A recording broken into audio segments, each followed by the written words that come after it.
So hello दोस्तों। तो कल फाइनली जो फेड का जो है वो रेट कट की जो उम्मीद थी वो यहाँ पे निकल के आते हुए हमें देखने को मिल गया है। और 25 बीपीएस की जो रेट कट थी वहाँ हमें रेट कट देखने को यहाँ पे मिला, हम जो कि मार्केट यहाँ पे एक्सपेक्ट करके यहाँ पे चल रहा था। पर उम्मीद कहीं ना कहीं हमको थी कि भाई जब रेट कट होगा उसके बाद मार्केट में एक अच्छी खासी उछाल हमें देखने को मिलेगी, पर उसके अगेंस्ट हमें मार्केट में यहाँ पे डंप देखने को मिला है। इस समय अगर मैं जिस वीडियो को बना रहा हूँ लगभग $1,08,600 के आसपास बिटकॉइन हमें देखने को मिला है। इथेरियम लगभग $3,800 के आसपास देखने को मिल रहा है और सोलाना हमको 187 के आसपास यहाँ पे देखने को मिल रहा है। ओवरऑल अगर मार्केट देखे तो यहाँ पे 1-1.5% के आसपास की, 2% 3% के आसपास की गिरावट हमें ओवरऑल मार्केट में यहाँ पे देखने को मिल रहा है। तो दोस्तों ये कहाँ तक गिर सकता है और क्यों ये गिर रहा है, इस सारी चीज़ों के बारे में हम बात करेंगे। तो दोस्तों बने रहेगा इस वीडियो में। और वीडियो को आगे बढ़ाने से पहले एक छोटी सी रिक्वेस्ट आप लोगों से हमेशा हमारी होती है कि अगर आप हमारे चैनल पे पहली बार आए हैं तो चैनल को सब्सक्राइब जरूर कीजिएगा, वीडियो पसंद आए तो लाइक कीजिएगा और सारे इमरजेंसी अपडेट के लिए हमारे टेलीग्राम चैनल को जरूर से आप फॉलो कर लीजिएगा। तो बेसिकली कल जो फेड रेट का अनाउंसमेंट यहाँ पे होते हुए हमें देखने को मिली, उसके बाद क्या हुआ, जो जेरोम पावेल है, जेरोम पावेल की स्पीच जो हमारे लिए जो ज़्यादा मेन होती है, जब हमने कल की वीडियो में आपसे बात की थी कि देखिए फेड रेट जब रेट कट अच्छी अनाउंसमेंट जब होती है तो ये मार्केट के लिए पॉजिटिव होती है, रेट कट हो चुका है। पर उसके बाद जो स्पीच होती है जो पावेल साहब की, जो फेडरल के जो चेयर हैं, उनकी जो स्पीच होती है उसमें वो क्या चीज़ें बोलते हैं उस पर मार्केट बहुत बड़ा रिएक्ट यहाँ पे करता है। तो कल बेसिकली यहाँ पे चीज़ें हुई, उन्होंने कल कहा कि उनकी जो स्पीच है उनसे पूछा गया तो उन्होंने बोला कि भैया जो ट्रम्प है उनके जो टैरिफ की वजह से, उन्होंने जो टैरिफ लगाया उसकी वजह से जो इन्फ्लेशन यहाँ पे बढ़ा हुआ देखने को मिल रहा है, जिस वजह से मार्केट में चीज़ें थोड़ी सही नहीं यहाँ पे लग रही है। और उनसे ये भी पूछा गया कि जो दिसंबर 10 को जो रेट कट यहाँ पे होने वाली है उसके बारे में उनसे पूछा गया, तो उन्होंने कहा कि भैया उसके बारे में हम अभी श्योरली नहीं बोल सकते, क्योंकि जिस तरीके से इन्फ्लेशन आप देख रहे हैं, इन्फ्लेशन बढ़ता हुआ ही हमें देखने को मिला लास्ट मंथ, और उसके अकॉर्डिंग और जॉब्स भी यहाँ पे जा रहे हैं। तो कहीं ना कहीं काफ़ी चीज़ें यहाँ पे सही नहीं है, जिसकी वजह से वो अभी बोल नहीं सकते हैं कि रेट कट की यहाँ पे उम्मीद है कि नहीं है। और साथ में उन्होंने कल एक अनाउंसमेंट भी यहाँ पे की जो कि एक पॉजिटिव न्यूज़ थी, जो कि थी कि जो क्वांटिटेटिव जो टाइटनिंग थी, जो फेड अपने बैलेंस शीट में जो क्वांटिटेटिव टाइटनिंग यहाँ पे कर रही है, जो असेट्स को वो बेचते आ रही थी यहाँ पे, तो उसको वो 1 दिसंबर से यहाँ पे रोकने जा रही है। और क्या वो बाय करेगी तो उसके बारे में क्लियर उन्होंने कुछ यहाँ पे बोला नहीं है कि वो दोबारा अभी बाय करना स्टार्ट करेगी, ठीक है, अपने बैलेंस शीट में ऐड करना स्टार्ट करेगी सेट्स को। तो उनके बारे में, उसके बारे में उन्होंने कुछ नहीं बोला। पर कहीं ना कहीं क्वांटिटेटिव जो टाइटनिंग है वो यहाँ पे कहीं ना कहीं हो सकता है, वो जो है क्वांटिटेटिव ईजनिंग जो है कहीं ना कहीं स्टार्ट होते हुए दिसंबर 1 से हमें देखने को मिल सकती है। ये चीज़ें, सारी चीज़ें यहाँ पे होती हुई हमें देखने को मिली। और ये एक पॉजिटिव न्यूज़ थी जो कि निकल के आते हुए देखने को मिली। जो और दिसंबर में जो रेट कट नहीं होगी या होने की उम्मीद नहीं है, और जब भी होता है ना तब मार्केट में जब लोग यहाँ पे सोचते हैं कि दिसंबर को रेट कट होगी, अगर लोगों को ये उम्मीद होती ना कि भैया रेट कट होगी, ठीक है, तो मार्केट उस पर पॉजिटिव रिएक्ट करता है। अब चीज़ें ये हुई है कि जब उन्होंने बोल दिया है कि हम बोल नहीं सकते हैं कि रेट कट होगी या नहीं होगी, वो उस समय पे देखी जाएगी जो चीज़ें हैं। क्योंकि उन्होंने ये भी कहा कि जो अभी जो गवर्नमेंट शटडाउन चल रहा है यूएस में, उसके कारण से काफ़ी जो डाटा है वो में निकल के आते हुए देखने को नहीं मिला, क्योंकि गवर्नमेंट के काफ़ी जो गवर्नमेंट की अथॉरिटीज़ है वो बंद है यहाँ पे, जिसकी वजह से डाटा यहाँ पे प्रोवाइड नहीं हो रहा। उसकी वजह से जो क्लियर डिसीजन है वो अभी ले पाना अभी थोड़ा सा मुश्किल है। तो इसी कारण से वो अभी नहीं बोल पाएंगे कि भैया जो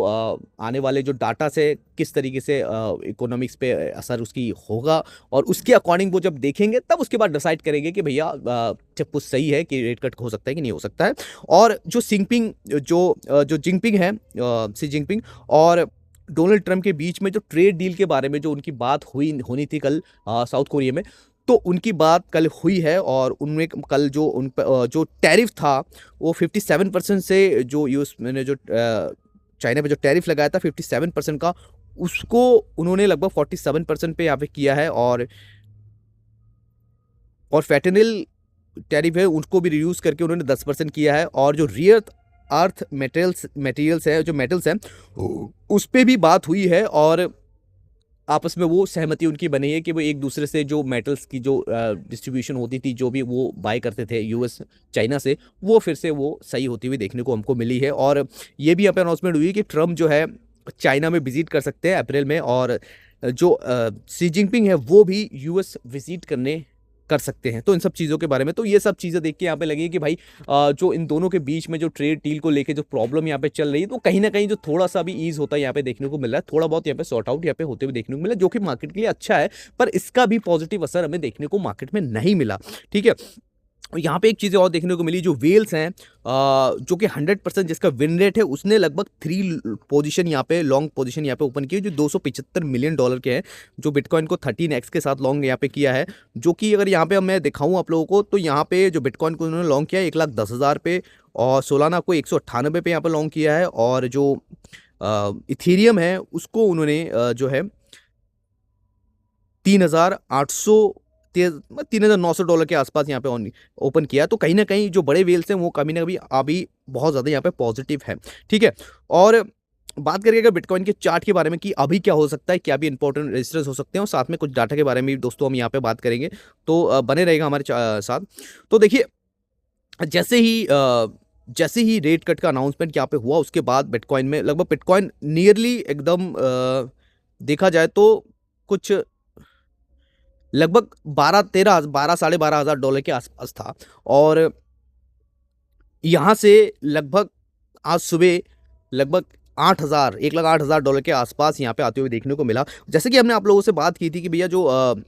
बिटकॉइन है, एक बार हो सकता है कि हमें 1,10,000 के आसपास आते हुए देखने को मिले, जो 200 मूविंग एवरेज है। पर 200 मूविंग एवरेज के नीचे अगर देखिए यहाँ पे कोई क्लोजिंग यहाँ पे देखने को यहाँ पे मिलती है, तो कहीं ना कहीं दोबारा 1,05,000 से 6,000 का जो जोन है बिटकॉइन का, यहाँ पे भी आते हुए हमें देखने को मिल सकता है, जो कि यहाँ पे हमें होते हुए देखने को मिल सकता है। और 5,000 का जोन भी, 5,000 के नीचे भी कोई क्लोजिंग देखने को मिलता है, तो कहीं ना कहीं फिर से 1 लाख से लेके $98,000 के बीच में मार्केट यहाँ पे आते हुए देखने को मिल सकती है। आई होप ये चीज़ें यहाँ पे ना हो, एक बुलिश पैटर्न यहाँ पे बनता हुआ देखने को मिल रहा है। तो पर कहीं ना कहीं अगर इसके नीचे अगर कोई क्लोजिंग देखने को मिलती है 200 मूविंग एवरेज के नीचे, और जो कि नियरली है $1,09,500 के आसपास, उससे नीचे कोई क्लोजिंग यहाँ पे होती हुई देखने को मिलती है डे में, तो हो सकता है बिटकॉइन में और पेमेंट हमें यहाँ पे देखने को यहाँ पे मिल सकती है दोस्तों। ठीक है, तो देखिए कहीं ना कहीं ये शॉर्ट टर्म के लिए, क्योंकि लास्ट टाइम अगर मैं बात करूँ यहाँ से, यहाँ पे जब 17 सितंबर को यहाँ पे रेट कट यहाँ पे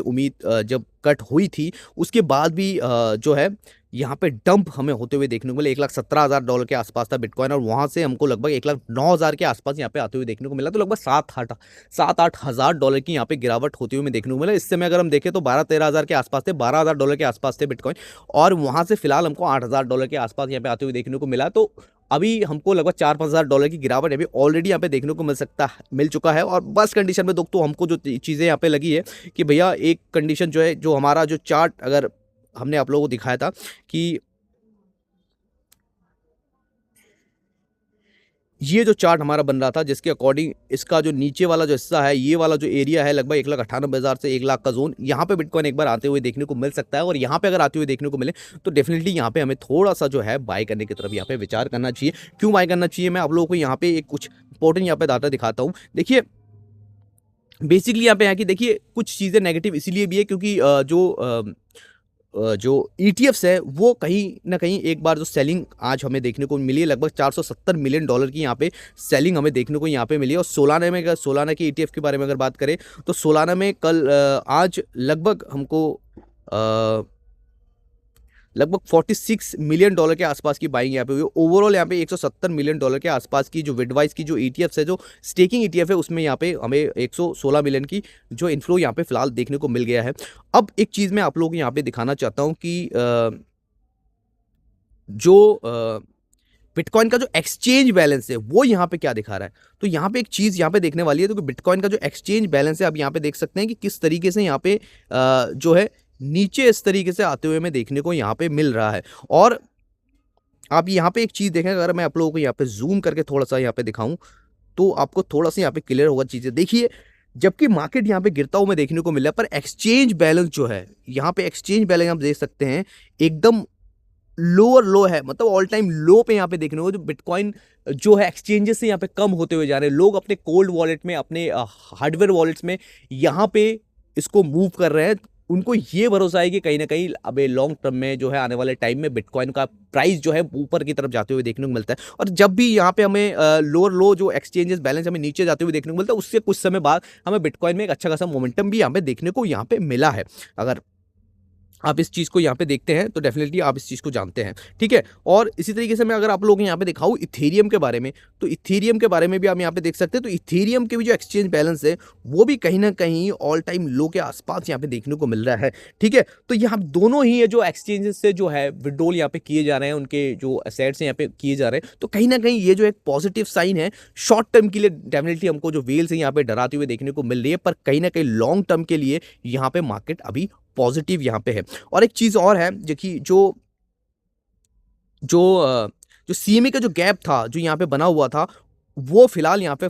जो फिल यहाँ पे कर दिया गया है और उसके नीचे ही फिलहाल मार्केट है। और आई होप कि भाई मार्केट में यहाँ पे चीज़ें सही होंगी, धीरे धीरे चीज़ें फिर पॉजिटिव हो जाएगी, लोग यहाँ पे फिर बात करना दोस्तों स्टार्ट करेंगे कि भाई जो बिटकॉइन का जो बियर मार्केट है वो यहाँ पे फिर स्टार्ट हो चुका है। मैं आपको कई बार बोल चुका हूँ दोस्तों कि बियर मार्केट तब तक मेरे हिसाब से स्टार्ट नहीं होगा जब तक मुझे नहीं लगता कि बिटकॉइन जो है 55 मूविंग एवरेज,